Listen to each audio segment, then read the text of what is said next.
अध्याय 34। एक दिन लिया की बेटी दीना, जो याकूब से उत्पन्न हुई थी, उस देश की लड़कियों से भेंट करने को निकली। तब उस देश के प्रधान हितवी हमोर के पुत्र शकेम ने उसे देखा और उसे ले जाकर उसके साथ कुकर्म करके उसको भ्रष्ट कर डाला। तब उसका मन याकूब की बेटी दीना से लग गया और उसने उस कन्या से प्रेम की बातें की और उससे प्रेम करने लगा। अतः शकेम ने अपने पिता हमोर से कहा, मुझे इस लड़की को मेरी पत्नी होने के लिए दिला दे। और याकूब ने सुना कि शकेम ने मेरी बेटी दीना को अशुद्ध कर डाला है, पर उसके पुत्र उस समय पशुओं के संग मैदान में थे, इसलिए वो उनके आने तक चुप रहा। तब शकेम का पिता हमोर निकलकर याकूब से बातचीत करने के लिए उसके पास गया। याकूब के पुत्र ये सुनते ही मैदान से बहुत उदास और क्रोधित होकर आए, क्योंकि शकेम ने याकूब की बेटी के साथ कुकर्म करके इस्राएल के घराने से मूर्खता का ऐसा काम किया था जिसका करना अनुचित था। हमोर ने उन सब से कहा, मेरे पुत्र शकेम का मन तुम्हारी बेटी पर बहुत लगा है, इसलिए उसे उसकी पत्नी होने के लिए उसको दे दो और हमारे साथ ब्याह किया करो। अपनी बेटियां हमको दिया करो और हमारी बेटियों को आप लिया करो। हमारे संग बसे रहो और यह देश तुम्हारे सामने पड़ा है, इसमें रहकर लेन देन करो और इसकी भूमि को अपने लिए ले लो। शकेम ने भी दीना के पिता और भाइयों से कहा, यदि मुझ पर तुम लोगों की अनुग्रह की दृष्टि हो तो जो कुछ तुम मुझसे कहो वो मैं दूंगा। तुम मुझसे कितना भी मूल्य या बदला क्यों ना मांगो तो भी मैं तुम्हारे कहे के अनुसार दूंगा, परंतु उस कन्या को पत्नी होने के लिए मुझे दो।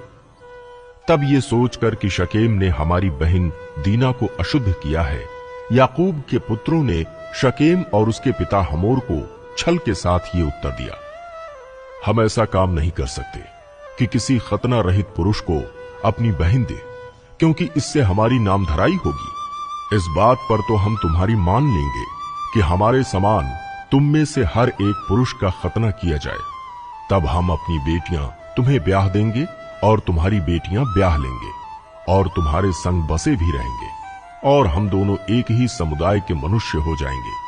पर यदि तुम हमारी बात ना मानकर अपना खतना ना कराओगे तो हम अपनी लड़की को लेके यहां से चले जाएंगे। उनकी इस बात पर हमोर और उसका पुत्र शकेम प्रसन्न हुए, और वो जवान जो याकूब की बेटी को बहुत चाहता था, इस काम को करने में उसने विलंब न किया। वो अपने पिता के सारे घराने में अधिक प्रतिष्ठित था, इसलिए हमोर और उसका पुत्र शकेम अपने नगर के फाटक के निकट जाकर नगर वासियों को यूं समझाने लगे, वे मनुष्य हमारे संग मेल से रहना चाहते हैं, अतः उन्हें इस देश में रह के लेन देन करने दो। देखो, ये देश उनके लिए भी बहुत है, फिर हम लोग उनकी बेटियों को ब्याह लें और अपनी बेटियों को उन्हें दिया करें। वे लोग केवल इस बात पर हमारे संग रहने और एक ही समुदाय के मनुष्य हो जाने को प्रसन्न है कि उनके समान हमारे सब पुरुषों का भी खतना किया जाए। क्या उनकी भेड़ बकरियां और गाय बैल वरन उनके सारे पशु और धन संपत्ति हमारी ना हो जाएगी? इतना ही करें कि हम लोग उनकी बात मान लें तो वे हमारे संग रहेंगे। इसलिए जितने उस नगर के फाटक से निकलते थे, उन सबों ने हमोर की और उसके पुत्र शकेम की बात मानी, और हर एक पुरुष का खतना किया गया जितने उस नगर के फाटक से निकलते थे। तीसरे दिन जब वे लोग पीड़ित पड़े थे, तब ऐसा हुआ कि शिमोन और लेवी नामक याकूब के दो पुत्रों ने, जो दीना के भाई थे, अपनी अपनी तलवार ले उस नगर में निधड़क घुसकर सब पुरुषों को घात किया।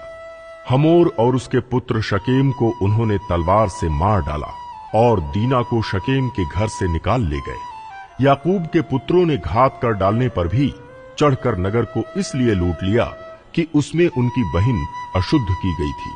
उन्होंने भेड़ बकरी और गाय बैल और गदहे और नगर और मैदान में जितना धन था ले लिया। उस सब को और उनके बाल बच्चों और स्त्रियों को भी हर ले गए, वरन घर घर में जो कुछ था उसको भी उन्होंने लूट लिया। तब याकूब ने शिमोन और लेवी से कहा, तुमने जो इस देश के निवासी कनानियों और परिज्जियों के मन में मेरे प्रति घृणा उत्पन्न कराई है, इससे तुमने मुझे संकट में डाला है।